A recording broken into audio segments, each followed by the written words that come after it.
Gaming consumer rights. It is time we switch to a new gaming platform.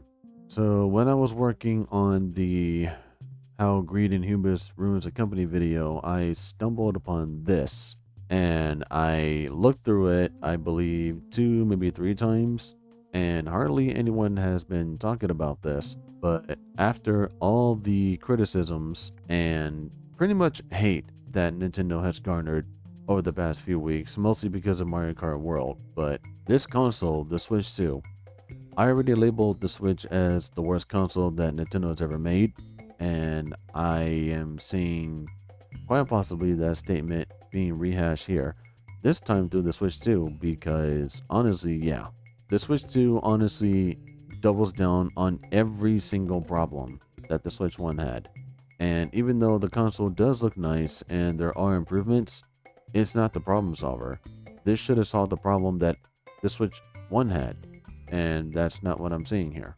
And hence why I'm seeing on the right side, it's saying, scrolling very slowly, unreliable, fragile, overpriced, and uninspired. Oh, yeah, and then it also says anti consumer, which, yeah, words that perfectly sum up this entire console, and even the graphic itself looks way better than the console does. So, good to know that someone actually took the time to make this console look good. Raise your voice, join the boycott, and then there's a popular do not buy video cover there, along with a bunch of other video covers. Break. Nintendo Switch 2 sees price hike in Saudi Arabia amid global market shifts, variable pricing. Nintendo Switch 2 games can be purchased with game vouchers, whatever those are. Stick drift. Switch 2 won't use Hall effect, and yes, they have already been drifting. Yeah, Welcome Tour, a game that arguably should be free, needs $10, no, $95 of accessories and a 4K TV to complete. So even if you do buy the Welcome Tour, you're not getting the whole game because you need the Pro Controller, you need the camera, you need every single component to get the complete experience. So charging $10 for that manual of a game and you still don't get the whole thing. 90 gigabyte game releasing on game, I'm assuming just card, and Legends EA asking $120 for access megas, or I guess mega evolutions. Third party ready to throw in the towel. Gaming Consumer Rights wants to correct the corruption in video games that has pushed AAA towards greed and bloat. Gaming should be accessible and fun for everybody, regardless of their budget, country, or lifestyle. And that I wholeheartedly agree, especially in America where everything is way too expensive. Switch 2 is more than overpriced. It is jeopardizing console and game budgets through the industry by setting an example of what consumers are willing to put up with for entertainment. And there's going to be a quote for Reggie. Let me scroll down some more. AAA video games haven't evolved to meet new price tags beyond graphics and have stagnated the exploration of genres. And for the most part, it's either just open world stuff, semi open world stuff, first person shooters, or something narrative driven like Life is Strange, or I guess Goodbye Volcano High. Those are good examples. The industry is pushing for a predatory shift towards restricted digital licenses, and I have been noticing that. Just Ubisoft. Video games produce more money than the music and movie industries combined. Thanks to lower costs from digital distribution and regular hardware refreshes, gaming continues to rise in profits each year, 455 billion. Game industry revenue in 2024. Which begs the question, why are game companies so greedy when they already have money? Being the most popular form of entertainment means having a much wider range of potential buyers. Typically a digital product, companies do not face upfront costs for selling more copies. 3.3 billion consumers in gaming. Game development is more bloated than ever with unnecessary roles. Management chains exist in each branch with the majority of the game's budget going towards these roles. 500 plus working in a single AAA studio. And I've seen indie studios that are much smaller that has gaming experiences that are far greater than what they're producing. Games are not delivering on quality despite budget, team size, and development tools all growing over time. With expectations do rise with every generation, there is also a substantial lack of core gameplay innovations. 68% drop in high review scores.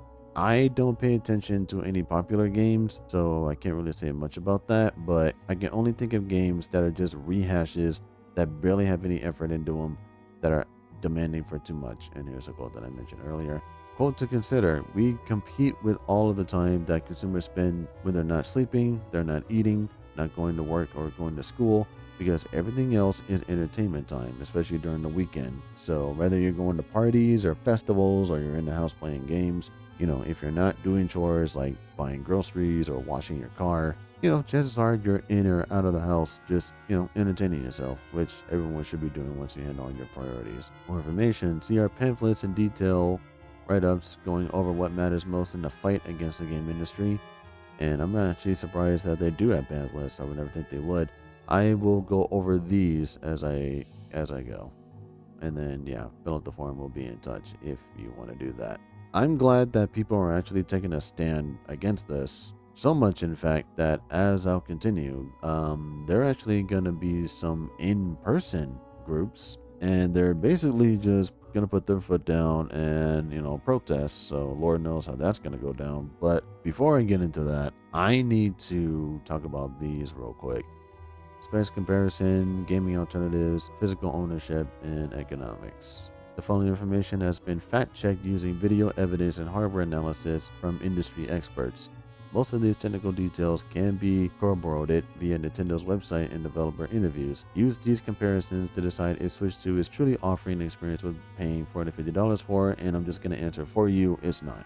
The Switch 2 is quite possibly everything wrong with Nintendo right now, to the point where they are literally forcing you to use the console as their intention, because if you don't, not only will they brick it, chances are, and I don't know if they're considering this, they might just ban your account altogether. So it doesn't matter if you try to be a nice guy about it or not. If it does not follow Nintendo's terms of service, the Switch 2 is dead, and there's no way to reverse it. You have to buy a new console. Hardware breakdown. The following information is accurate to the launch model of the Nintendo Switch 2 and has last been updated August 26, 2025. 8 times ARM Cortex CPU cores plus Ampere GPU. The most essential upgrade is doubling Switch 1's quad-core CPU setup and running them at 1100 MHz, now over the previous 1000 MHz, alongside the GPU clocking 1536 CUDA cores against Switch 1's 256 CUDA cores. There is a significant leap in processing power across both handheld and docked play when compared to its predecessor. Unfortunately, this is barely on par in comparison to the base PlayStation 4, which matches core count with higher clock speeds on CPU. Worse yet is that Switch 2 runs at a higher resolution, which heavily cuts into the performance boost you may expect when doubling power on Switch 1. Tech specs, what's under the hood? And I don't know if Nintendo even has this in their website, because this should have been the first thing that they ought to consider when they're making this thing. If PlayStation can actually go out of the way to list the specs like this, then what's going on Nintendo's side. So yeah, even though they did list it, some of which we actually did see in the direct. See, battery life, 2 to 6.5 hours. But my favorite part about all this is the fact that they compared this to the PlayStation 4, meaning that the Switch 2 is basically just the Nintendo equivalent of a PlayStation 4. And I think I'm inclined to agree, because even PlayStation 4s can have 4K output. Fast forward to PlayStation 5, and the one thing that I remember that they marketed the most was the SSD, because of how powerful this thing is and how they can produce much better visuals compared to PlayStation 4. Like, would PlayStation 4 run Ratchet & Clank Rift Apart? I honestly don't think so. It doesn't have the processing power to run it, so of course they have to put this on PlayStation 5. Which begs the question, what exactly is wrong with the Switch 2 to where not every game runs at 60 frames per second, let alone 120 like they said in the direct?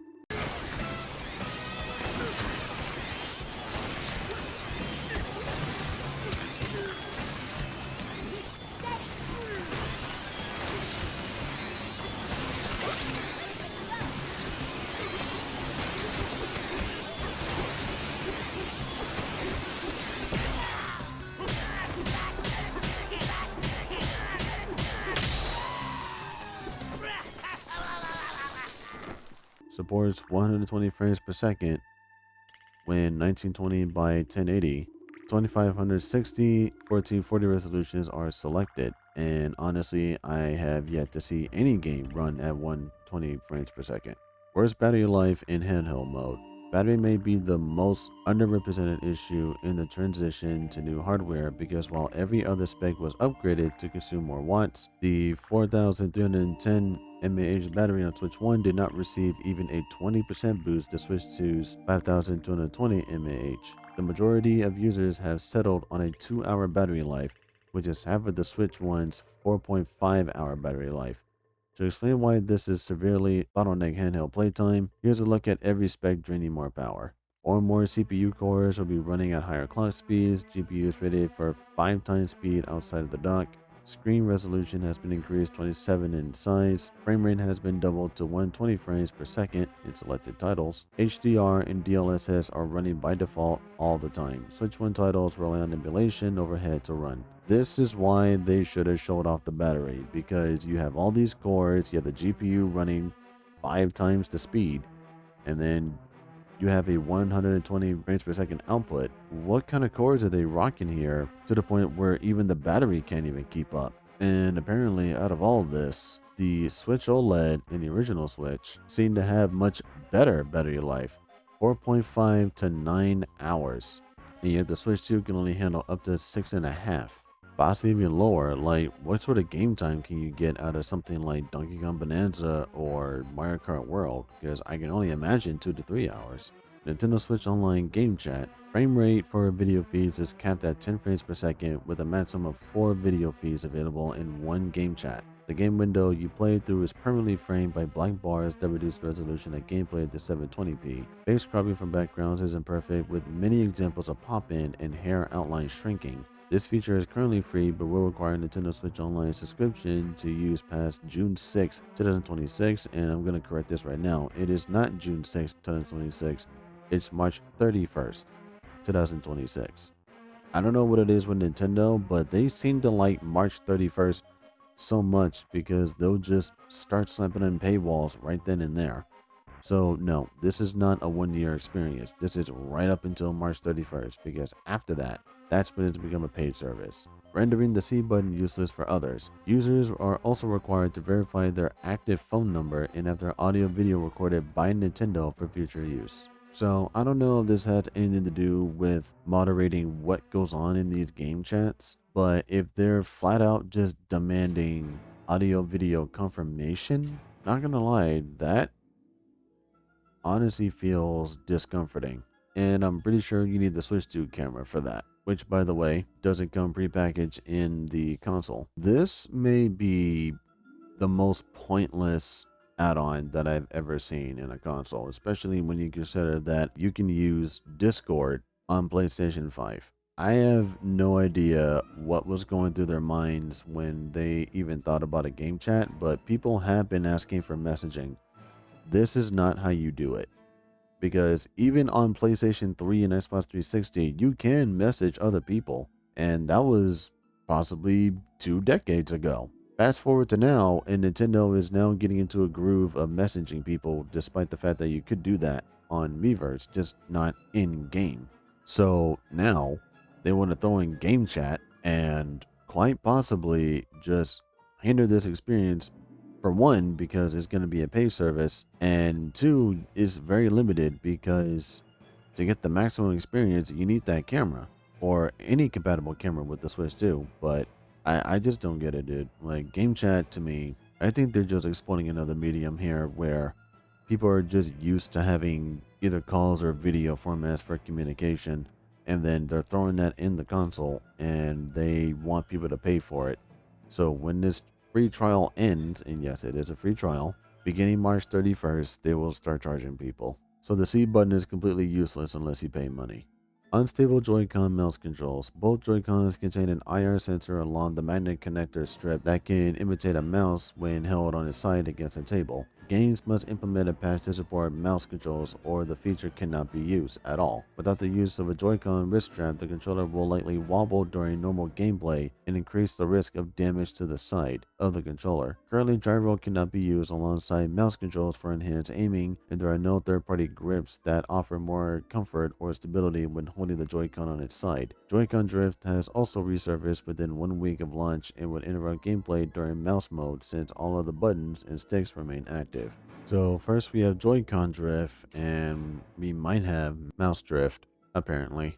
I think the key factor about this mouse mode is with the covering or the polish rub off given time, or what kind of surfaces works best with using it like a mouse, because you can look at a mouse underneath and get an idea of what it is they were trying to do with the Switch 2 Joy-Cons, but that's something that you would have to treat like a crash course. Like, how durable are these things where you're just rubbing it on a surface? And they didn't even specify what kind of surfaces are safe for these controllers. They just said, yep, you use it like a mouse. Oh, okay, that's cool. I mean, we don't know what the surfaces. Maybe a coffee table, maybe on your pants, on your lap.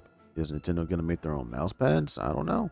I really need to see a durability test when it comes to using these. In fact, when Metroid Prime 4 Beyond comes out, I'm going to take that into consideration, because just how long can these Joy-Con last when you're using them like a mouse, to the point where parts of it are just going to rub off and then they're going to expose the metallic part of the device. Console weight and dimensions. Despite being marketed as a portable gaming console, the Switch 2 adds over 1 inch in length and half an inch in height with a 33% weight gain over its predecessor. The reshaped Joy-Con 2s represent a front-facing edge that makes holding uncomfortable without support from leaning or a table. Rounded edges along the bottom of the Joy-Cons are presented slipping and instability when gripping the console in handheld mode. One-handed play when using touchscreen controls is straining and difficult to maintain. Sounds like it's worse than holding on to a Wii U gamepad. I mean, when you hold a Wii U gamepad, it fits pretty well in your hands. I can't say the same for Switch or Switch 2 for that matter. I just use the Joy-Con separately. In fact, it's better if you just don't take the Switch with you at all. It's not worth it, honestly. Fragile screen display. New to the Switch 2 is a protective screen cover that is meant to shield the user from shattered glass if the console were to fall or break. Unfortunately, this means that the front of the screen is now more susceptible to scratching and noticeable marks upon impact. This also fails to protect the hardware inside from small punctures and bending applied to the tablet screen device. The application of this built-in screen protector is questionable and poorly documented among reviews. Nintendo Switch 2 screen punctures ruined launch day for fans due to store receipts stapled into console's box. First off, why would you want to staple a receipt to the box in the first place? And then second, photos from a string of Switch 2 customers show how staples can easily penetrate through the console's packaging, which consists of a thin cardboard box and a flimsy plastic envelope containing the main Switch 2 unit. Yeah, again, why would you do that? And now that I'm seeing this, I mean, they should really take anti-glare to be a factor, because what happens if you're playing this thing outside and the sunlight just reflects off the screen and then it just goes right into your eyes? So this thing might not be ideal for playing outside. And also, yeah, very stupid to just staple the receipt on the box. But now that we know that this screen is actually fragile, definitely don't dock this thing. In fact, just get a new dock altogether if it's compatible, because apparently Nintendo set it up so that way no other USB Type-C cable works. Check this out. This dock here works perfectly on the Switch 1, and in fact, every other device on the table. And the Switch 2? No. That's the only device we were able to find that it won't work with. All of these docks and dongles you're looking at now will work with the Switch 1 or with your laptop, but you can't use them on your Switch 2. It would seem then that Nintendo has opted to make their new Universal Serial Bus device a little less universal. I was already not a fan of the build quality of the Switch 1, and I think that tradition continues through its sequel. Did they even take the build quality into account here when they were making this? And apparently not. Nightmare to repair or replace. Switch 2 hardware, including the Joy-Con 2s, Pro controllers, and tablet screen, have shown newly increased efforts to reduce repair. Most notably, these parts have single-use glue seals, layer screw plates, and proprietary screws components, among multiple other issues. By lacking a removable back compartment, the Pro Controller requires full disassembly just to diagnose or replace a faulty battery. Joystick drift is now more prevalent on Joy-Con 2s and Pro Controllers because of recessed stick designs. Anti-repair measures are a form of planned obsolescence to guarantee customers must buy new hardware or pay up for direct repairs. I may be completely wrong or will be completely wrong. This almost feels like racketeering, where you're selling somebody a faulty product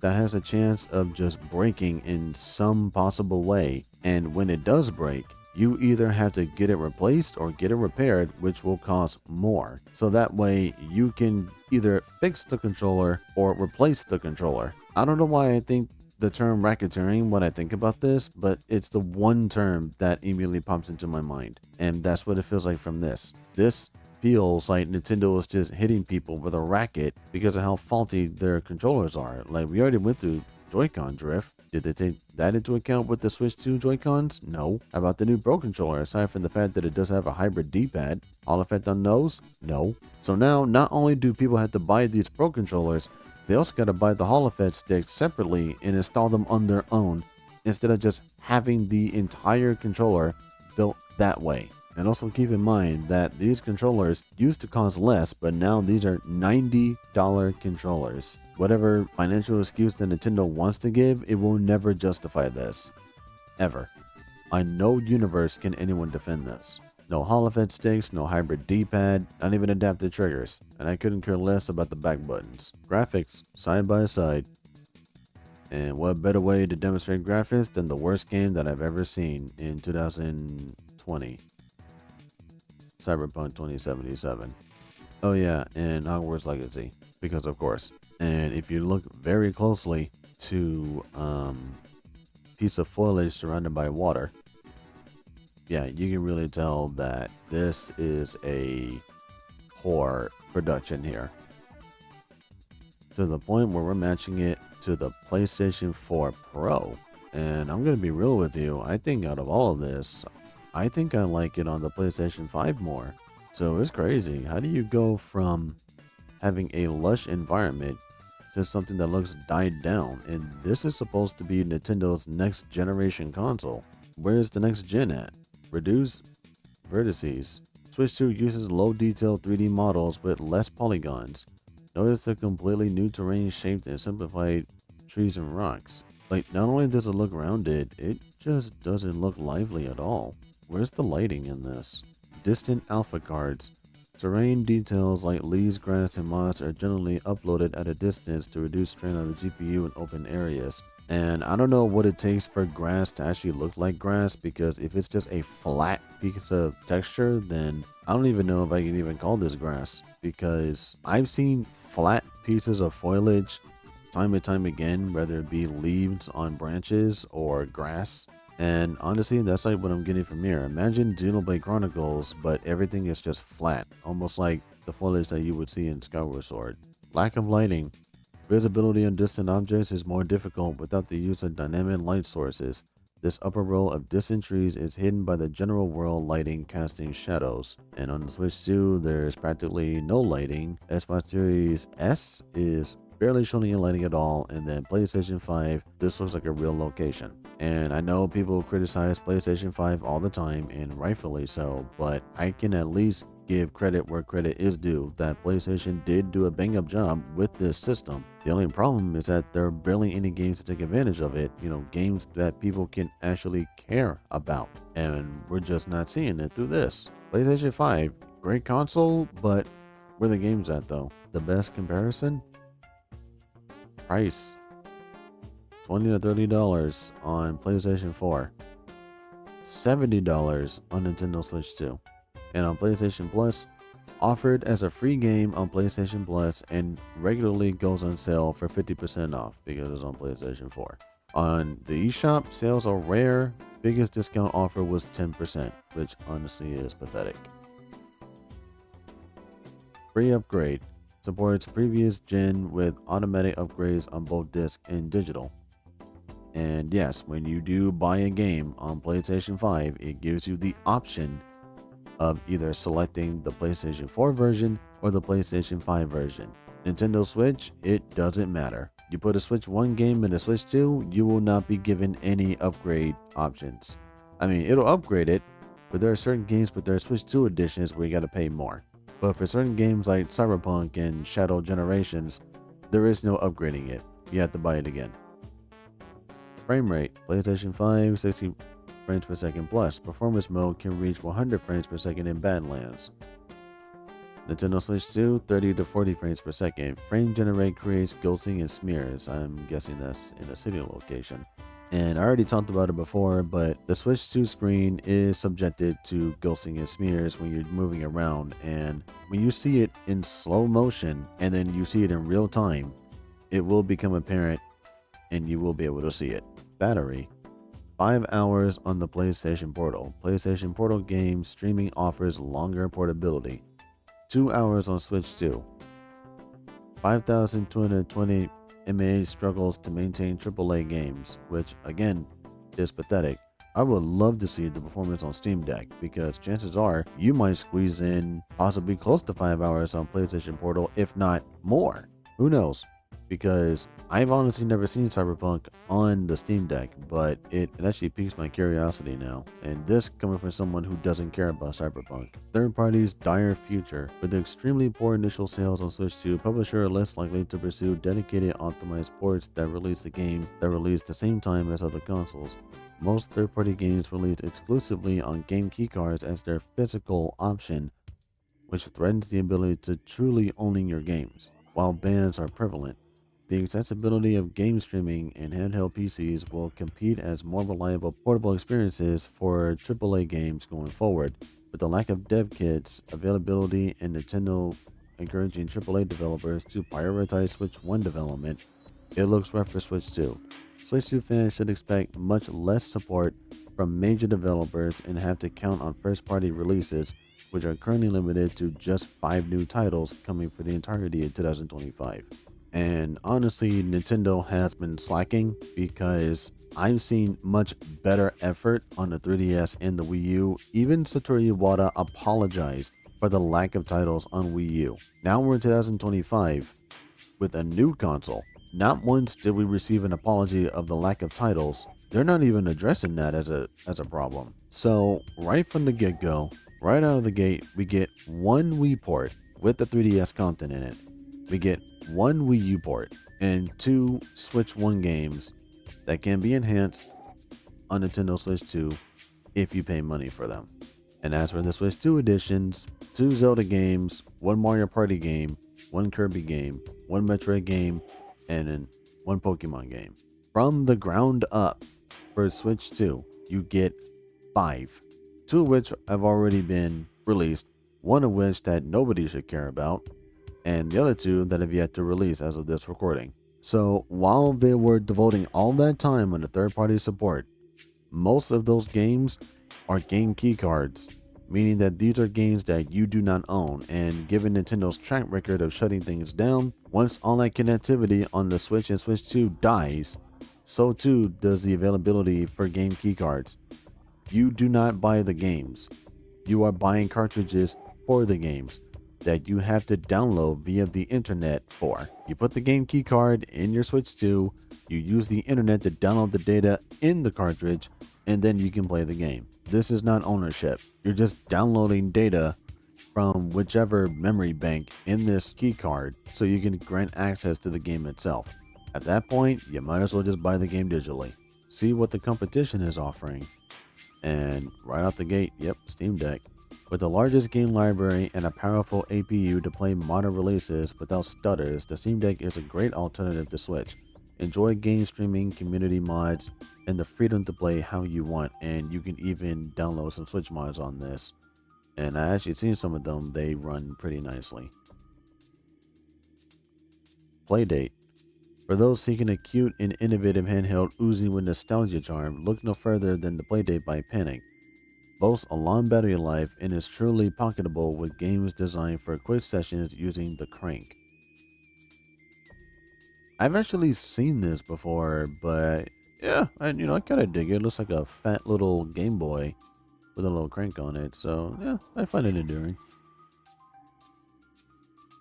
Retroid Pocket 5, a powerful Android-based emulator that brings a well-polished play experience on the go.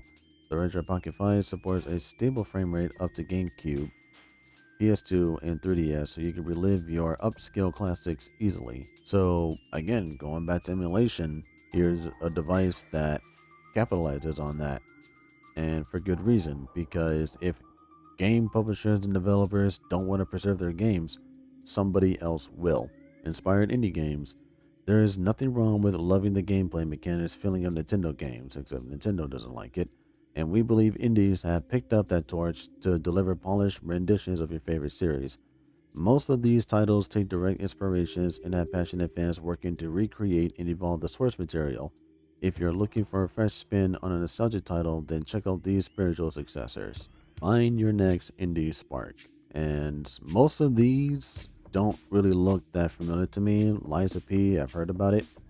Tunic, I've actually played it myself. It's basically, Link's Awakening mixed with a little bit of Dark Souls. Switch 2 derivative sequels. Currently, each upcoming exclusive is a sequel game closely designed to be like its original. You aren't being offered a unique or novel experience through these titles, and most players ended up going back to the original shortly after initial hype died down. If you really need your fix of a new title coming to Switch 2, consider checking out the source material it was based on. Nintendo has acknowledged that older titles can be more easily be found for lower prices through online secondhand sellers like eBay, Mercari, and Facebook Marketplace. This is the hugest red flag that Nintendo has ever said. Where can I find refurbished, older, or used Nintendo products? We have a collection of lists of sources you can use to help locate refurbished, older, or used Nintendo products. My Nintendo Store, we sell accessories, replacement parts, and a selection of authentic Nintendo refurbished products on their website. Online retailers like eBay, Mercari, or Facebook Market. Garage sales, flea markets, or classified ads, and even pawn shops. Online auction sites. This is the one thing that you do not say and post online and say in public. Where exactly can you buy these old Nintendo games? Because Nintendo's not going to re-release them or archive them or do anything with them. So if you want to play Super Mario Sunshine, you can always play it on the Super Mario 3D All-Stars collection, except they took that down, and now they're going to add that to their GameCube games via the online service, which never spend money on that. Don't ever spend money on that, and don't even think about spending money on that. And instead of just releasing more classic editions of their other consoles like the Nintendo 64, the GameCube, or the Wii, they're instead just going to shove that in their stupid online service and possibly raise prices for that. It's $20 a year right now, but it won't surprise me if they started raising the price to $25, if not $30. Donkey Kong Bonanza, yes, it is basically just Mario Odyssey with Donkey Kong in it, but the big takeaway from this is the fact that 1, you're not playing as Mario, 2, you're not exploring the same areas that Mario did, and 3, it is just something entirely different. Donkey Kong is literally punching the ever-living crap out of the ground, which had me kind of worried because would he be able to punch everything? Like a game where you play as Donkey Kong, who is strong enough as is, and he is just ripping the ground into pieces.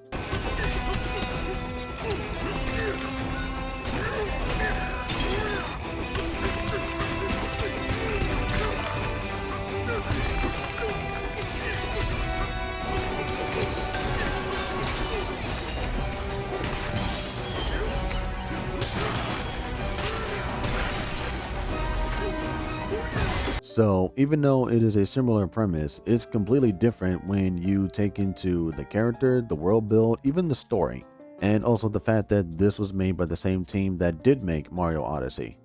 So I would classify Bonanza as something similar, but something different.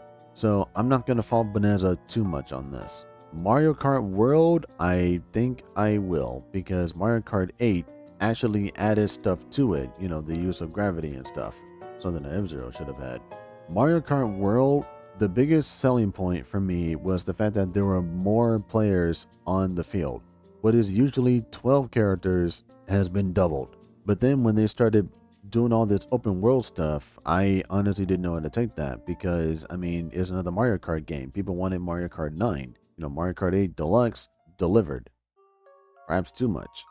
But then people just started hating the open world aspect of the game, and they just flat out quit and just went to Sonic Racing Cross Worlds. The way that I see it, if a kart racing game is going to be open world, at least have the tracks themselves be connected. Because honestly, that's not what I'm seeing here. If Mario Kart World was more like Jak X Combat Racing, then I will be able to understand the more open world aspect of it. Or maybe it's just one track with so many branching pathways that it almost feels like that you can just race that one course however you want. And honestly, that's not what I'm seeing here. The biggest aspect is you have to drive on these long highways just to get to the next course. It's almost like if they're treating Mario Kart like NASCAR. Like first you do the warm-up drive, and then when the actual race starts, you just let loose. Here, it just feels like that you just have to drive leisurely to the next course just to start the next race.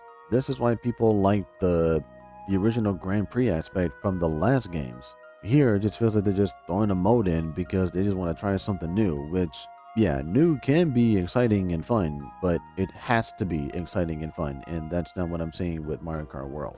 Like in my mind, I figured, okay, maybe the next Mario Kart could be something like Wave Race. That's something different. I mean, they're on jet skis and not karts, so how would that play out? I don't know, because they just went and made an open world racing game, which I don't know how that works. Like the closest thing I can think of to like an open world kart racing game was Jak X. Like Jak X, I honestly didn't think I would like the game as much as I do. Like that's my second favorite Jak and Daxter game, and it's a racing game. And speaking of racing games, we got another one, Kirby Air Riders. I did play the original Air Ride with a friend. Wasn't getting into a groove at first, but eventually I did. It's basically like, what if Sonic Riders wasn't a headache-inducing nightmare for new beginners? Because Sonic Riders introduces so many gameplay mechanics that honestly, for beginners, it's going to be hard to get into. And with Kirby Air Riders, it feels like that they're adding in little things. I've only seen the direct once, but at least Sakurai is giving it his all with this entry. So people are playing Sonic Racing Cross Worlds right now, but I would love to see what happens with Kirby Air Riders if it can even top Sonic Racing Cross Worlds, or at the very least just be neck and neck with it. But it will blow Mario Kart World out of the water because people are either hating the game or they just want to like the game. But I don't know. I honestly think that Mario Kart World might be the most disappointing entry in the Mario Kart series. And never would I think that a Mario Kart game would fall so far from grace like that.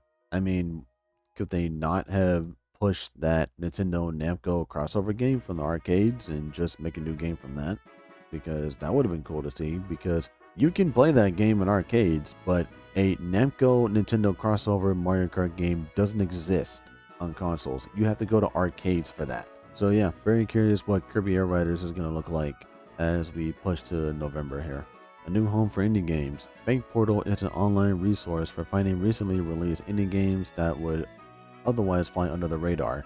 You choose what storefront you would like to purchase from and can sort based on dev team size, DRM inclusion, and monetization methods.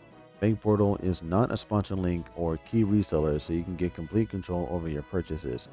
Get involved with the indie scene by contributing to crowdfunding campaigns, adding information to store pages, and sharing games worth redeeming.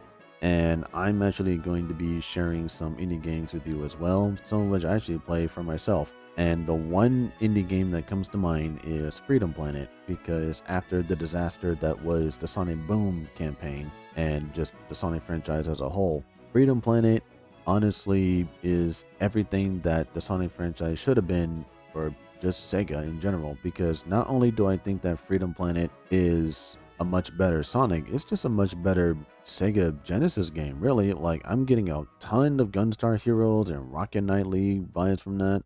Like, Galaxy Trail has what it takes to be the Sega that Sega used to be back in the 90s. Nowadays, no, I honestly don't see that, especially when they're tripling down on Yakuza and handing off their IPs to other developers to do the job. Then we get Bloodstained, which is basically Castlevania, and I'm actually looking forward to the new one, the Sacred Engagement, so looking forward to that. Panzer Paladin, which is a combination of Mega Man and Blaster Master. You play as a android girl who's riding a giant mecha, and he's wielding a whole bunch of swords. And that game is only available on Steam and Switch. This is not on Xbox and PlayStation. God bless this game.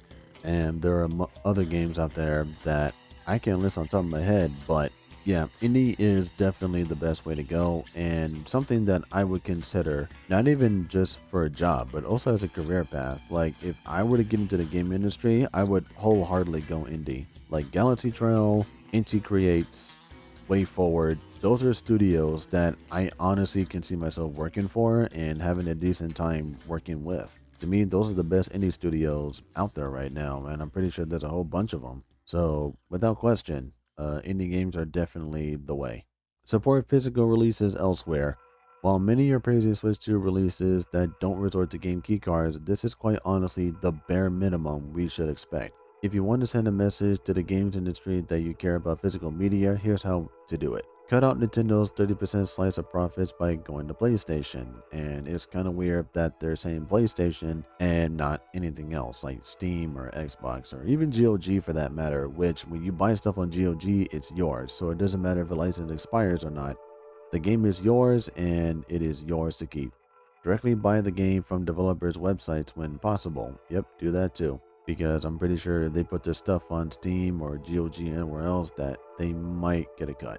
Sending an email to publishers with proof of purchase. Proof of purchase, yeah, but also maybe if you resort to piracy, don't acknowledge the fact that you do that, because people are really skeptical to the point where they just pirate and don't spend money, or maybe they just don't want to be spoon-fed the same thing and they just pirate anyway. But do anything you can to get a positive impression of a game, but if the people really do deserve money, then yes, purchase their stuff, because not only did they work hard on it, but they've also earned it. Placing pre-orders with major retailers, and I'm just going to be real with that. Do not pre-order. I don't care what the game is, how good the game is.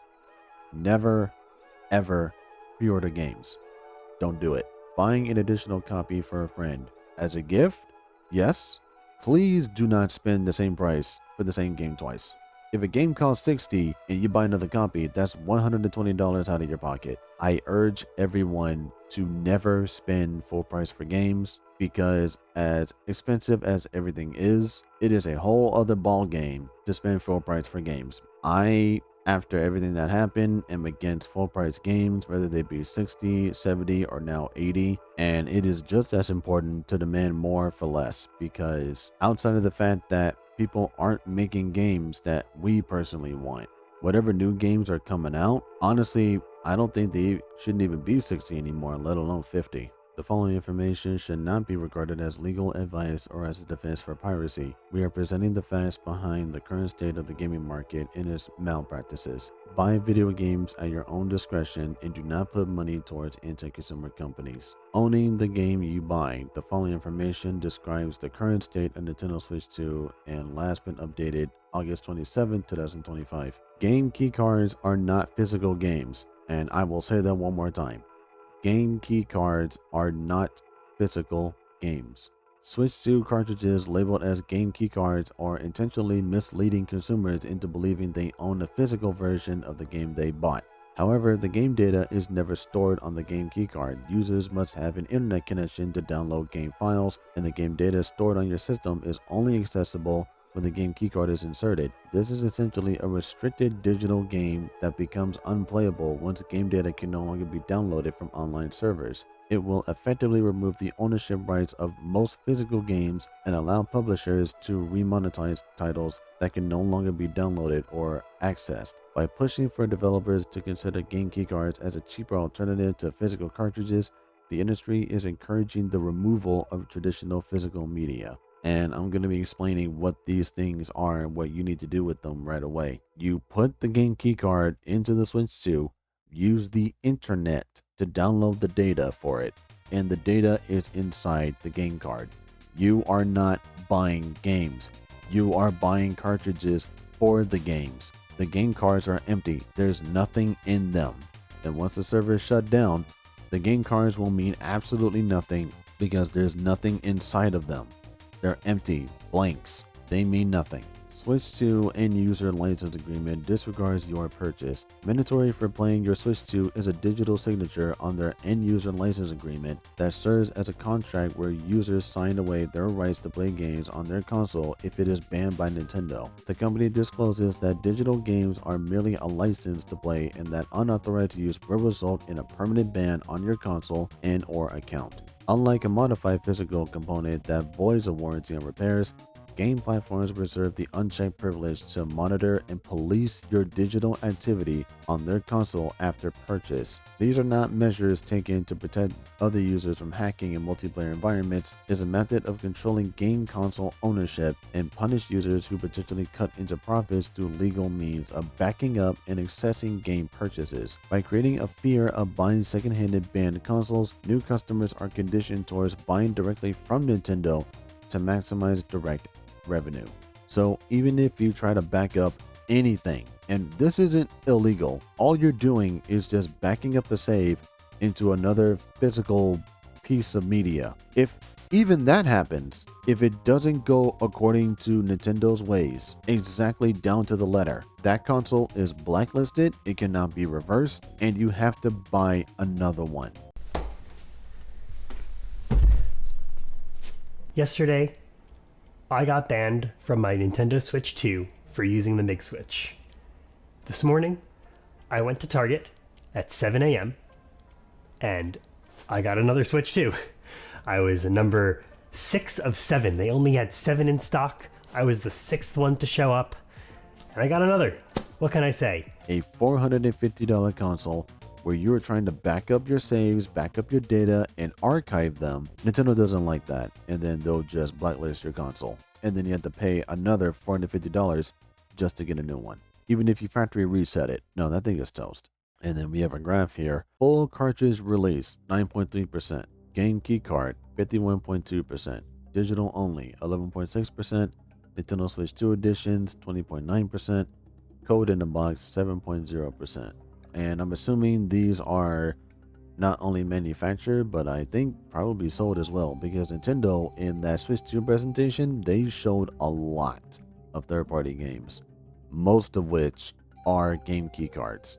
Street Fighter 6, Bravely Default, Pac-Man World 2 Repack, and I'm pretty sure Elden Ring. But games like Cyberpunk, not only is that just a physical game, but it also comes with all the DLC. So again, game key cards do not have the game in them. These are empty cartridges that require an internet connection to download the data into the card so you can play them. Game sharing downgrades your rights. A newly advertised feature on Switch 2 is the ability to game share with other consoles, but this is misrepresenting the steps Nintendo took towards shutting down game shares on Switch 1. Game sharing was possibly and officially endorsed before the version 20.0.0 update. It even allowed users to play the same game online together, but is no longer enabled. Virtual game cards are a similar concept, but together they come with new caveats such as game share restricted to select Nintendo games that receive software updates, requires a Switch 2 to share games, despite game share being on Switch 1. Online game share play is only possible with Switch 2. Virtual game cards must be shared locally with both systems logged into the same profile. Disabling virtual game cards does not revert these changes. Used online licenses will require an internet connection, even for offline games. And I'm actually going to bring up Download Play, which was on DS and 3DS systems, because it is possible to use Download Play and play multiplayer games that way. You just go to Download Play and then you just link up with whatever DS or 3DS systems and then just start the multiplayer game that way. Now, if this is 3DS and you're playing a 3DS game, obviously DS can't handle that because, I mean, they don't play 3DS games. But DS games are a whole different matter because they're flexible between both systems. With Switch and Switch 1, I hardly see a difference. So what happens if you try to play something like Mario Kart World on a Switch 1 system, which doesn't have a Switch 1 component? You can't play Mario Kart World on Switch 1 because that game doesn't exist on Switch 1. So I'm only assuming that this is a version specific release because only Switch 2 can game share Switch 2 games, but the Switch should be able to do just that with Switch 1 games as well. So I don't even know why they're treating game share like this is supposed to be a hot new topic when download play was a thing on 3DS. That's how I was able to play any game that had a multiplayer component. New Super Mario Brothers, Mario Kart DS, Pokemon Black and White. As long as there was some multiplayer component, you should be able to use download play. So why game share is limited mostly on Switch 1 where it's more flexible on Switch 2, honestly it feels counterintuitive, because why are you prioritizing the Switch 2 with game share and then you're just treating the Switch 1 like it's just a second thought? It doesn't make any sense to me. Looking to upgrade? Buy a game keycard. Buying $10 upgrade packs is not universally available in some games like Raidou Remastered, No Sleep for Kaname, and Dragon Quest 1+2 HD 2D Remake will not be capable of transferring save data, DLC, or upgrading graphics to Switch 2 version. All of these games are only released physically as game keycards on Switch 2, which forces cartridge collectors to drop their physical media rights. So aside from the fact that when you buy a game keycard, there's nothing in it, and you need internet for it. There's no such thing as upgrading a Switch 1 game so it can take advantage of the Switch 2 hardware. Not even so much as just fully updating it, like you could on PlayStation 5. And certain games, like Switch 2 editions, do have upgrade packs. And there are some Switch 1 games that actually do take advantage of the hardware for free, which I did look up myself. So the only reason for these upgrade packs to exist is so Nintendo can get more money for those games, because the games are 60, but when you throw in an upgrade pack, that's 70. But what if the upgrade pack has DLC in it? Then it boosts to 80.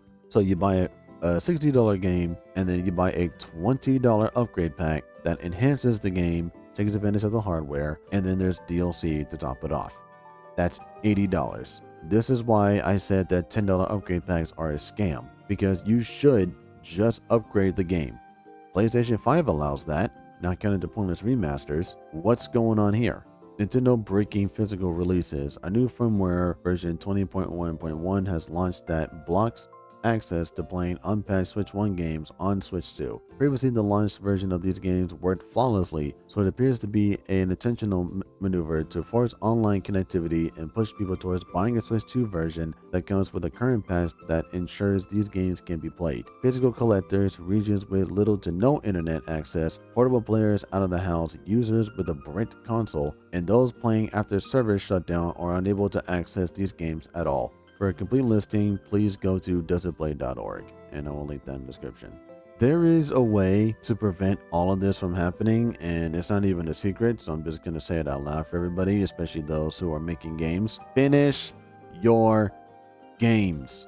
Hard to do, I know, but it's worth it, trust me, because when you do that, there is no need for updates, there are no need for patches. If a game is early access, that is, by my definition, unfinished, because not all the content is on there. Just finish the game. I don't understand why you have to release a game and then it needs patches afterwards. Why didn't you finish it before it was ready to ship? Because now there's this update that bans consoles or blocks Switch 1 games from being played, and then you have to play the new one. And this reminds me of when Nintendo was taking down games off the Wii U eShop, when they were porting Wii U games over to the Switch.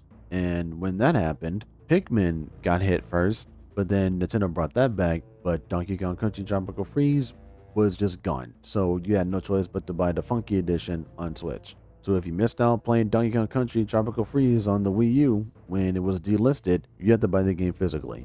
And good luck hunting down a physical version of that. Emulation is necessary and encouraged. Despite what you may believe about Nintendo's stance on going after ROM sites, Nintendo has a history of using emulation on their consoles, including the Switch 2. Obviously, the Nintendo Switch Online GameCube app will emulate its games, but every Switch 1 game is also being run through an emulated layer on Switch 2 because they aren't compatible at a hardware level. Why then does Nintendo target emulators developed for PC and Android? They disregard your legal right to back up and play your purchased games on different hardware. These older titles are not publicly available in an archive, nor are they still being sold as first-hand products, which leaves emulation as the only financial realistic medium for aging hardware. And this is why that emulation is so important, to the point where that needs to be flexible and convenient, and not these stupid virtual game cards, because Nintendo will just pull the plug on anything that they consider old and push it to the new stuff. But here's the other problem: drip feeding. slowly, so slowly but surely, they will re-release the same games over and over and over and over again. And while this has been proven, this has been mostly proven because going back to the Wii U, what games on the Wii U haven't been ported to the Switch yet? For me, it's Wind Waker HD, Twilight Princess HD, and Star Fox Zero. And that's not even counting the 3DS games because that's a whole other crop field right there. Like, look at all the Kirby games and Kid Icarus Uprising and the Mario and Luigi games too. You know, Pokemon. Like, there's too much here. And then they're just gonna drip feed like 1, maybe 2 games a year. We don't have that kind of time. These should have been ported the moment that the Switch came out. That should have been a factor and not resold for full price because why would you do that? The death of live service games. As recently as 2023, Nintendo has produced a series of online-only titles that focus on multiplayer. These games have missing features or are entirely defunct because game servers no longer exist to support them. In the case of Super Mario Bros. 35, it is no longer available for download because it was intentionally limited to become obsolete. Their gameplay will never be available again even if you keep the game data, and those that spent money on their physical release or paid DLC will not truly own their purchases. So we got the list here. Tetris 99 missing content, Super Mario Bros. 35 unavailable, Pac-Man 99 unavailable, and F-Zero 99, which is still missing an offline mode for some reason, still active. Mario 35, I already spoke about it, but just to give you the short version of it, someone made a Mario Battle Royale fan game, Nintendo shut it down, stole that premise, and used it for this Mario 35 schlock, and then shut it down 6 months after its run. All because they wanted to celebrate Mario's 35th anniversary, which to me is the stupidest move that Nintendo has ever made. And I honestly don't understand what the point of these games are because these just come off as cheap awards that people who have the online service can grant access to, but these are just temporary. There are no keeping these games. Again, Nintendo can pull the plug whenever they want. You do not own these games. You're paying for an online service to grant temporary access to it. Nintendo can't be trusted with online connectivity anymore, so them uploading this stuff on the Switch Online service honestly doesn't mean anything. It may be there right now. In fact, I can't have been wondering what's going to happen with F-Zero 99. How long is that going to stay for? Not all the content is on there. Like, the content from the broadcast satellite, you're only getting half of that. I haven't seen the other courses yet, and they got the nerve to push this on the Switch Online service. Like, where's the offline mode for this? Okay, Mega Man X Dive got an offline mode. Why can't this one? Stop killing games, and I agree. If you care about game preservation, rights to own, and physical hardware being available, then consider joining the petition. We're fighting corporations to ensure games don't face planned obsolescence and advocating for clear legal guidance regarding the discontinuation of a game's availability. Just because a game console is defunct doesn't mean that you should just kill it. It still has games worth preserving, services worth preserving, and when that goes down, fans would do anything in their power to bring it back, and that has been proven countless times. If you want to preserve something, move it over to the next piece of hardware, but don't just flat out kill the console and then force people to buy the new one. You already spent $200 on the PlayStation 4, so why be forced to spend $500 on a PlayStation 5, especially when there are games on there that you can just get on PC, or maybe they just won't make the games that you want for the system. By that point, what was the point of spending $500 on it? It may have gotten a good launch in the beginning, but over time, where's the value at? True value comes from what you put in the system, not what price you slap on it. An $80 game doesn't automatically mean value. It just doesn't. Supply and demand. Being a consumer product means pricing demands on these two factors above all else. You don't need a crash course on the economy to understand the relationship between buyer and seller. It applies to anything you buy from a store. Video games fall under entertainment media and can be compared to movies or music that distribute both physical and digital media alongside streaming. Now, break down what these values look like. Supply. 3 million plus Switch 2s available at launch. Unlike previous console launches, Nintendo prepared for big sales. 57% game keycard releases, more production control over physical media, 17 AAA launch titles. Most Switch 2 titles are ports that were available last generation.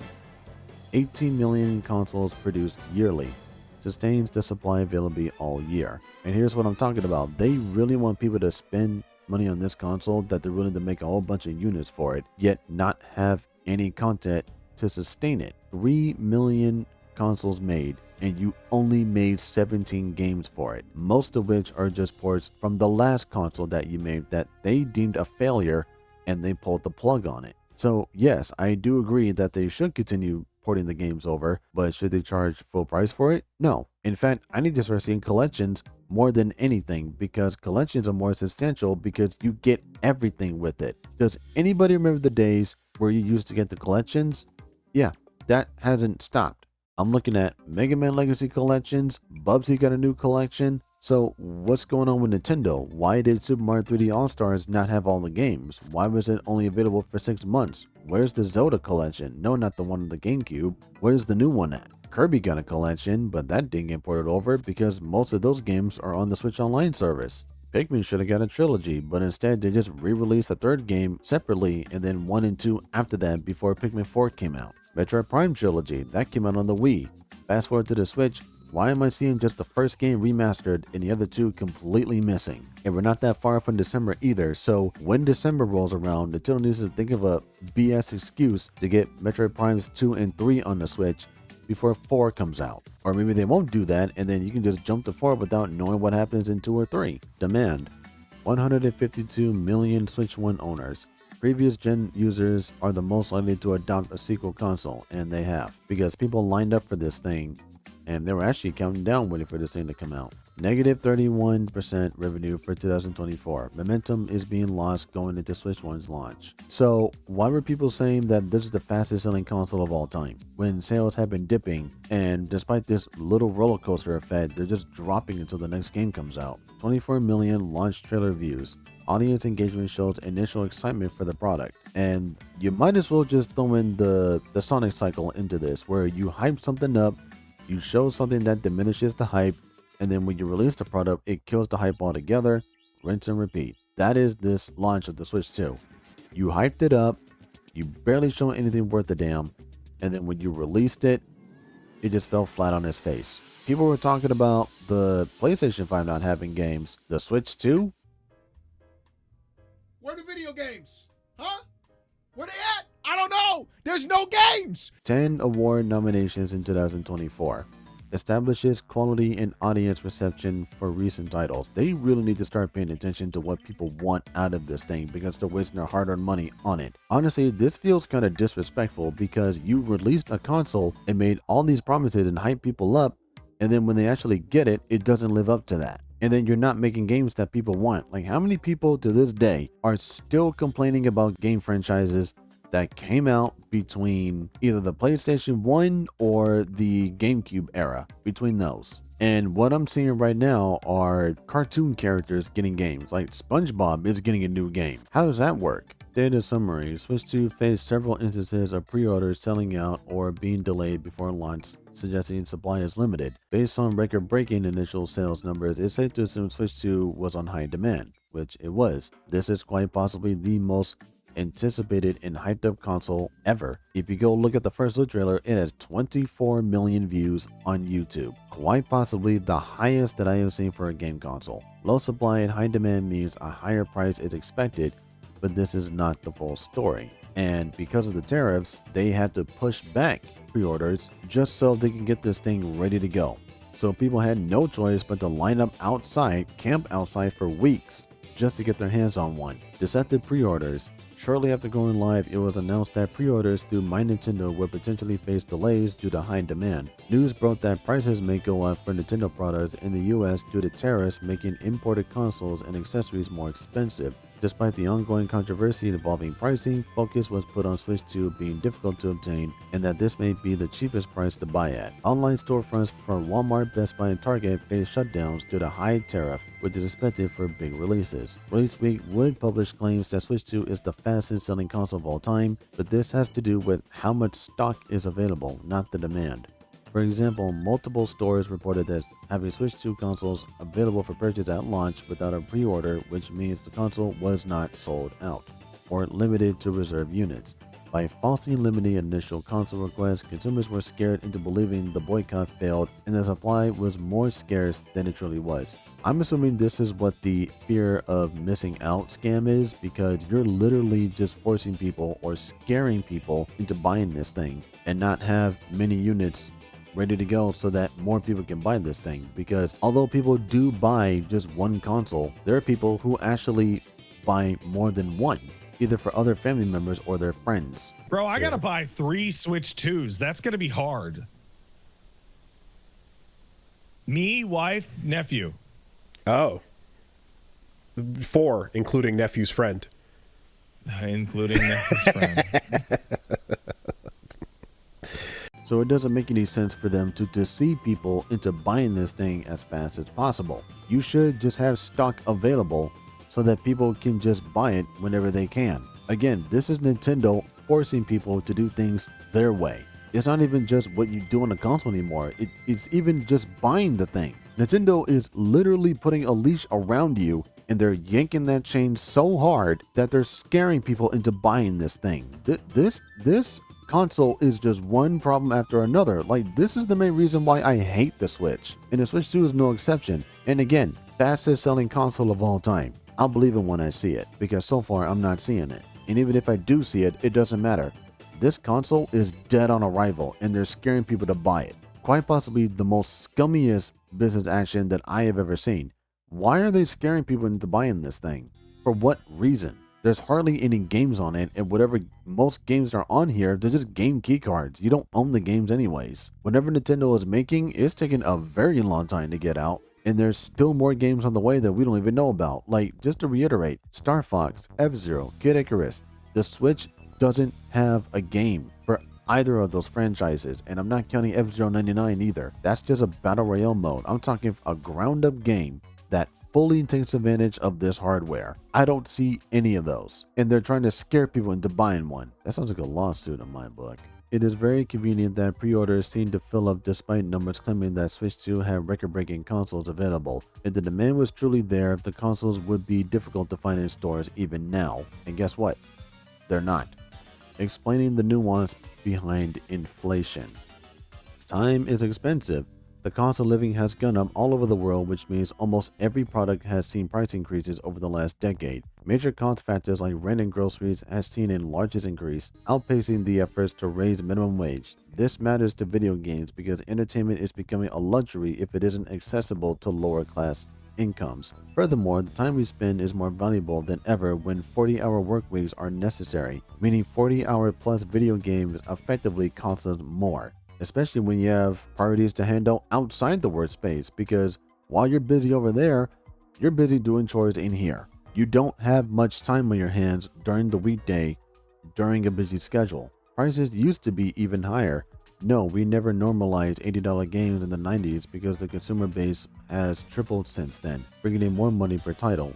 Video games were not mainstream yet, and the transition to digital media saved on costs associated with producing cartridges or discs. Games changing to 3D development would cut down on development costs in bigger games with access to reusable models and engines alongside lower barriers to entry. Video games are more profitable than ever at just $60.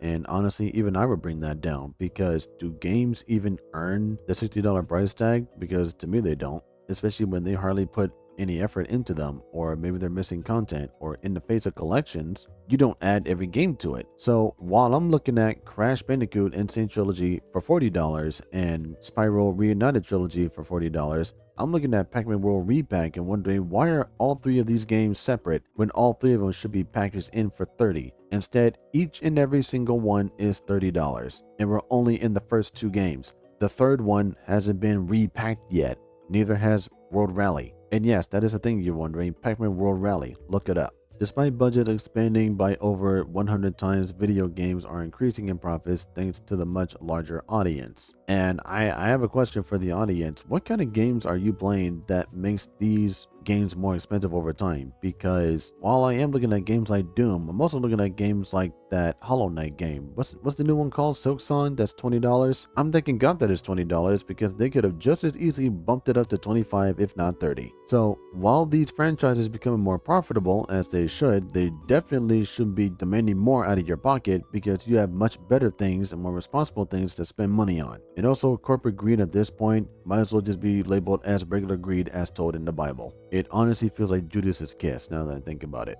the advent of DLC, games did not have the ability to update themselves or add additional content outside of arcade revisions and cartridge add-ons. The modern gaming landscape is now full of games launching with paid downloadable content that can sometimes surpass the price of the base game. By purposely withholding content to be monetized post-launch, new games using these systems cost much more than $60. Profitability soars when even used games can generate passive incomes. This is another case of releasing a game with not all the content in it.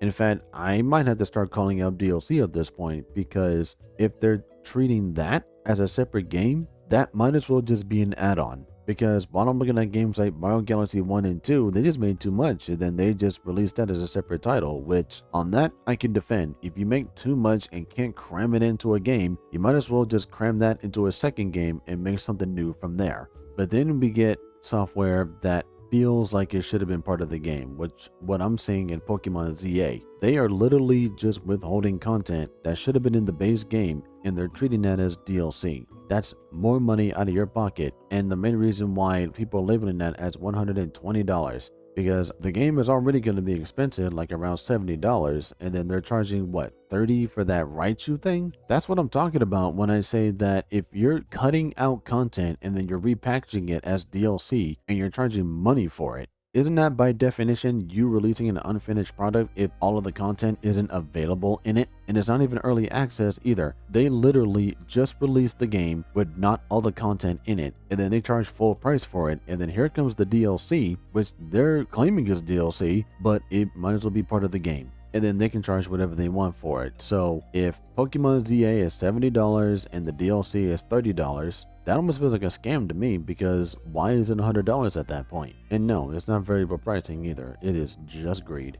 Older games worth less? To justify a jump to $80 price tags, we must compare it to what we were being offered at $60, $40, or even $20 before. At what point did games jump in quality or content to substantiate shifting the entire market so that greater games can be produced? Graphics have largely stagnated since the 7th generation of consoles, Xbox 360 and PlayStation 3, where HDMI was standardized and processing power no longer was a barrier to new genres. Nintendo proved lower power wasn't stopping the Wii, 3DS, or Wii U from producing high-quality games at lower prices through Nintendo Selects. Older games receiving price cuts was never about diminishing their quality. It was about boosting sales once initial excitement dies down. Plenty of people want to experience great games but are willing to wait for a sale or bundle that offers better value. Remasters and remakes prove that an original game concept that is 1 to 2 decades old brings enough sales to warrant additional development time to port to a new console generation. And someone on Reddit actually proves my point here.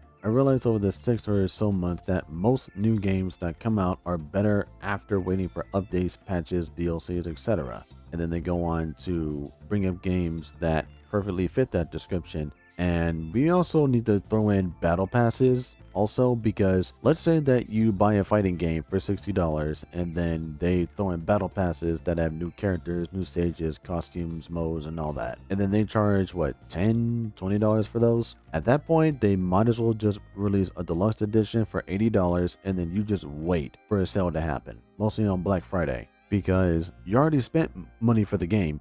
They are not giving this to you via an add-on. Add-ons are just features that they just freely add to the game. DLCs, battle passes, and everything in between. They are charging money for that. And I would go so far to say that battle passes are even worse, because those just feel like little add-ons that should have been in the game via unlockables or whichever. But now you have to charge money for it. Like, does anybody else miss the time where you used to unlock things in game instead of just spending money for it? Why do you have to spend money on stuff like costumes and different characters when it should have been just in the game to unlock? Variable pricing. Even high quality titles are not reaching for max price because of their different scopes, genre popularity, or expected playtime. Respecting the customer's choice and offering a good value often brings more profitability thanks to much higher volumes of copies being bought. And this is what I'm talking about, like Silksong, $20, Expedition 33, $50, not even $60, and they're charging nearly full retail price for that. Meanwhile, full retail price games aren't even matching the quality of indie stuff nowadays, whether it be graphics, gameplay, or even writing. The loss of gimmicks.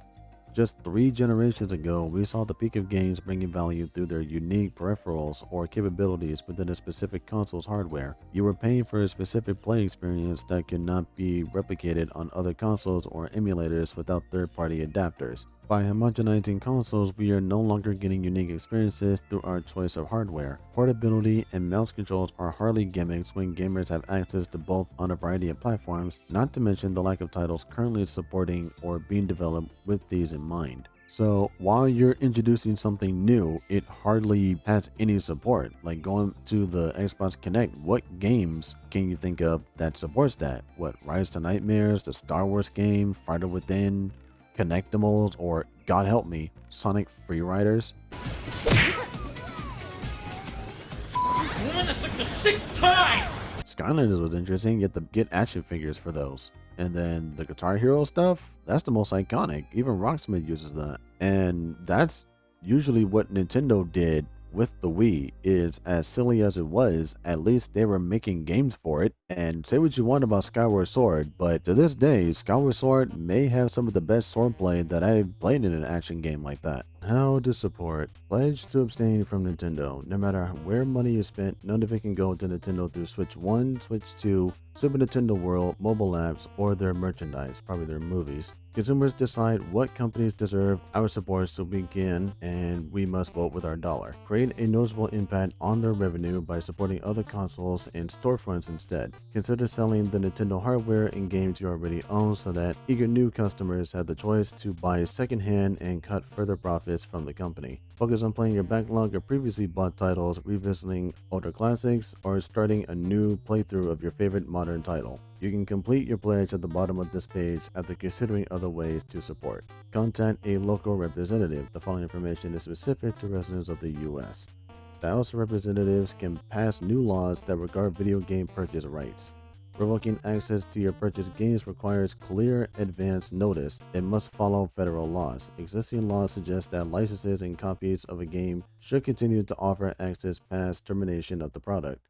Although an end-user license agreement can determine the duration of the license, planned obsolescence is an anti-consumer method we can fight against. Protection against products not providing their intended service qualities is covered in Uniform Deceptive Trade Practices Act Section 285. Right to repair has been introduced in all 50 states and covers U.S. consumers' ability to modify, repair, switch to hardware while banning the use of software locking. Find your state representative and send them an email with the above information asking them to pass the Right to Repair Act with amendments that clearly protect purchased games consoles from software locking. Fellow creators plus friends, raise attention when somebody you know is going against their own word on the boycott when they buy Nintendo Switch 2 products. Remind loyal fans of content creators that they originally opposed price changes but have betrayed that stance to produce relevant content. Hold friends accountable when they attempt to hide their purchase history or show secret support for Nintendo in private communities, which honestly just comes off as them being hypocrites. Why, I'm not buying that Switch 2 right now, said the Indian guy. The Switch 2's sitting on his desk. Now let me explain, okay? Let me explain myself real quick. I actually had no intentions of picking this device up, but surprisingly, Nintendo has done a pretty good job. Was that a voice crack? God damn, am I slipping through people? Jesus. Well, you should be more careful. Attend boycott protests. We are making a presence at conventions and gaming events to bring awareness directly to consumers. Consider these a way to get involved in public with protest signs raising awareness for the boycott. Submit protest location suggests via our contact form below. 9:30 on October 11th, New York Comic Con, formal panel experience teaming up with strong content creator voices. 12:30 November 22nd, PAX Unplugged, showing love to indies and contrasting the AAA industry against small devs. 5:30 December 11th, the Game Awards, protesting directly against the industry by bringing attention to its issues. And honestly, I'll be looking forward to what they do at the Game Awards because I think that's going to be the big one. Make your voice heard. Use your social medias as a platform for informing others about the war on consumer rights in gaming. Post infographic news articles in our website to prove your points. Message your friends to let them know how their spending could jeopardize the future of the gaming market. Go to comment sections and bring attention to the greater issues behind Nintendo's business plan.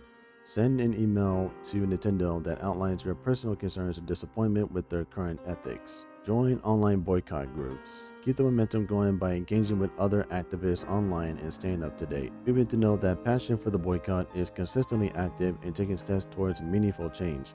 Consider following our Twitter or YouTube for calls to action on future milestones. Update your social medias to indicate you stand with others that will not be buying the Switch 2 or its games. Produce inspiring content. Half of the war is engagement, so keep people informed through YouTube videos, Twitch streams, or social media posts. Bring attention to the parts that matter most to you and forge a personal connection to the boycott. Make a positive spin by pushing followers towards indies that resonate with you the same way Nintendo games do.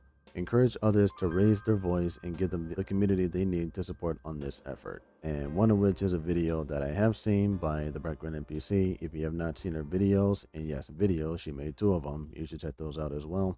Print out informative flyers. Do your part in informing your local community about Nintendo's anti-consumer practices so their reputation doesn't carry them through bad business practices. Aim these flyers in places like college event boards, your local library, a popular mail outlet, and at gaming events like tournaments and conventions. File anti-repair notices. For both Switch 1 and Switch 2 owners living in the United States, right to repair is an act that fights back against planned obsolescence in the form of denying replacement parts, voiding warranties based on tampering, and making self-service repairs overtly difficult or impossible.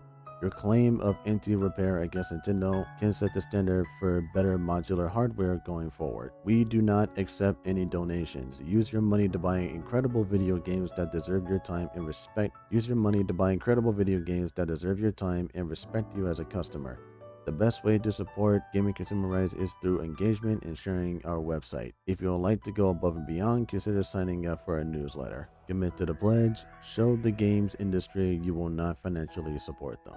So this is basically all I wanted to go through, and I think after what happened with Mario Kart World and what's happening now with the Switch 2, people are second guessing why they bought this console in the first place, because people were hyped for this. Nintendo basically just released the first trailer like it was no big deal, or the fact that they just wanted people off their backs. Like, yeah, we know that you know, and people knew that they knew, hence why Nintendo felt forced to show this thing off, and they had no choice but to do so. So when they released this thing, it was like, yeah, we know that you know, so here's a bigger Switch, here's what the new Joy-Cons look like, here are all the ports, and here's a little tease of the new Mario Kart game. And we had to wait until April 2nd, not April 1st, just to see this thing in action. And for the most part, it was good stuff, but then we started seeing all the negatives, most of which relied on the Switch Online service and the fact that you had to pay to upgrade your games. And then when the console came out, that's when it really became evident that Nintendo was basically nickeling and diming you for stuff that was standard.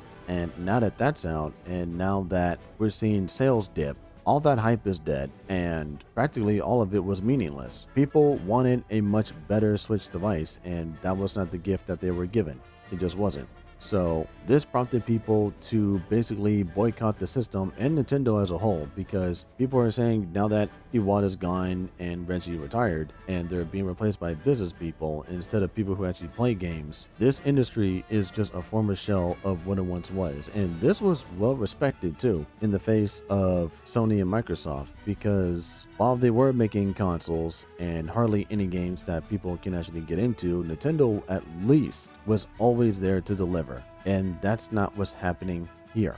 So people have every right to be angry, to be upset, and honestly, they're better off not just uninstalling Mario Kart World, but just selling the console altogether. There's no reason for this console to be the way that it is, and there's no reason for Nintendo to act and operate the way that they have been. It was because of Iwata that no one got laid off. He cut his pay twice when both 3DS and the Wii U did not sell, especially the 3DS, since they priced that to $250, and then 6 months after that they just cut it to $170. And it was because of Reggie that Wii Sports over in the US was packaged in with the Wii, because originally that was not going to be a packaged game. And that pretty much set the standard that game consoles need to come with games. The Wii with Wii Sports, the Wii U with Nintendo Land, the PlayStation Vita with Welcome Park, the PlayStation 5 with Astro's Playroom. In fact, when the Switch came out, I don't think it was prepackaged with anything. Not ARMS, not 1-2 Switch, not even The Legend of Zelda Breath of the Wild, which was a launch title. And Switch 2 doesn't even come in with anything. No, I'm not counting Welcome Tour because you have to pay $10 for that. And even then, you're not getting the whole game because you need the peripherals just to play everything that game has to offer. Just because you spent $10 on Welcome Tour does not mean that you have the entire game. Nintendo wants you to buy everything. They want you to buy the console, they want you to buy the camera, they want you to buy the Pro Controller, they want you to buy everything. So when I see people on YouTube making videos like, we bought every single Nintendo accessory, you're playing right into their hands. This is what Nintendo wants you to do. They want you to buy everything, every little thing that they offer. And honestly, you do not have to. And honestly, you should stop doing so because there's no reason to buy everything. What are you getting out of a Pro Controller? And that's an honest to God question. What are you getting out of this new Pro Controller that they just released? I'm not even going to take into account the build quality or just the repairs. Like, who actually is using this thing, or who's using it with the G buttons in the back? And honestly, that's an honest to God question. What value are you getting out of this system? Because I can't think of anything.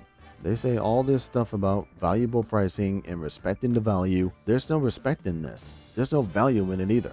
There's hardly any improvements in this thing, and they want people to shut up and buy it. And then they try to cover themselves saying that it's about value. Where's the value at? Because there's none of it here. Say what you want about the Switch 2 having value, because honestly, it doesn't. There's no value here. This thing was dead on arrival, and Nintendo knew exactly what they were doing. Why do you think people were so pissed off about the pricing that they said absolutely nothing but drop the price over and over again? Okay, they have the console, they have the games. Did it deliver? No. Especially now that people are quitting Mario Kart World and they're going somewhere else. And I bet you they're going to go right to Kirby Air Riders and they're going to have a grand old time with that. They won't even go back to Mario Kart World because what will be the point? There's no point to go back to Mario Kart World anymore. Nintendo has already broken the game beyond recognition. There's nothing else after that. Okay, Mario Kart World might as well just drive itself off a cliff, given what Nintendo did. So, with all this said, people are angry, and rightfully so. They have every right to be angry. They have every right to be skeptical about everything that Nintendo says, that anybody says about this, because do I believe this is the fastest selling console? Honestly, no, I don't. Maybe during the first few weeks, but over time, that has slowed down. So I suspect this is going to go through a roller coaster effect where you have hype, but then it dies down. And then when the game comes out, hype picks up again, but that's going to die down too. And it's just going to keep going with no momentum to speak of. There's nothing here. So yeah, the website was pretty much true to his word. The Switch 2 is unreliable, it's fragile, it's overpriced, it's uninspired, and it's anti-consumer. Anti-friendly even because of all the breaking stuff, which I still need word about that because where is the update? I'm still waiting on Brazil to do something about it and there hasn't been a word about it. And I'm also sticking to my guns as well. I honestly believe that this is the worst era for Nintendo. If I can say time and time again that 2015 was the worst year for Sega, I can say that between 2017 and whenever the new thing comes out, this is the worst era for Nintendo. The Switch era for Nintendo is the absolute worst. I hate this console, I hate the online service, I hate the upgrade packs, I hate the bricking, and I also hate the design decisions, business decisions, and overall morality that Nintendo has succumbed to over the course of this whole thing.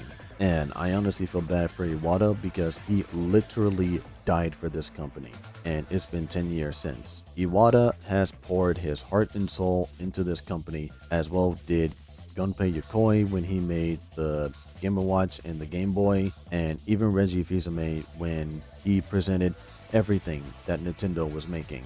He was practically the face of Nintendo of America, and that's not the case anymore. He has long since retired, and I hope that he lives out his days the best way that he can. I don't know what this is, and I'll keep saying it until there's actual innovation and changes. This is not my Nintendo.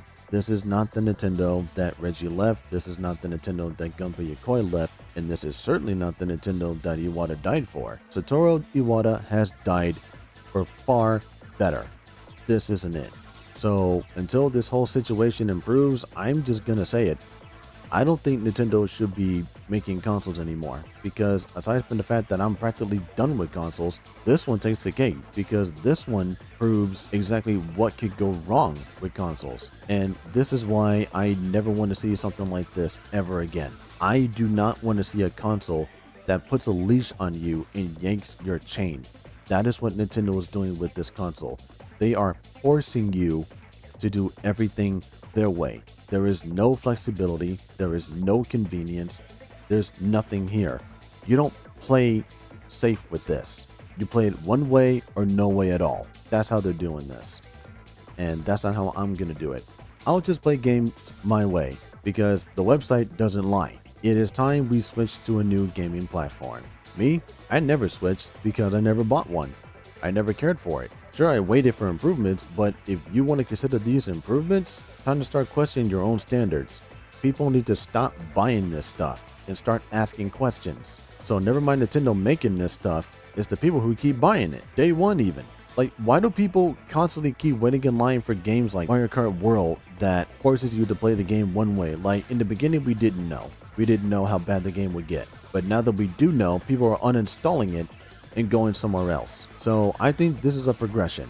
And this is a progression that is slowly but surely going downhill and will burst into flame. This thing may do good at first, but it will slowly lose momentum and probably suffer the same fate as the Wii U.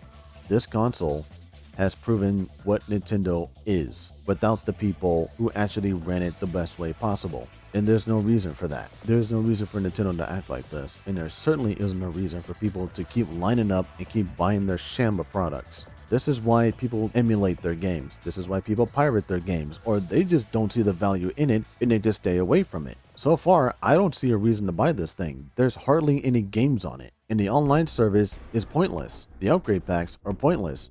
You should just put your Switch 1 games in there and just run the games with the hardware. That's not how Nintendo wants you to do it. They want you to spend more money just to re-optimize the games, when PlayStation does that way better. So, no.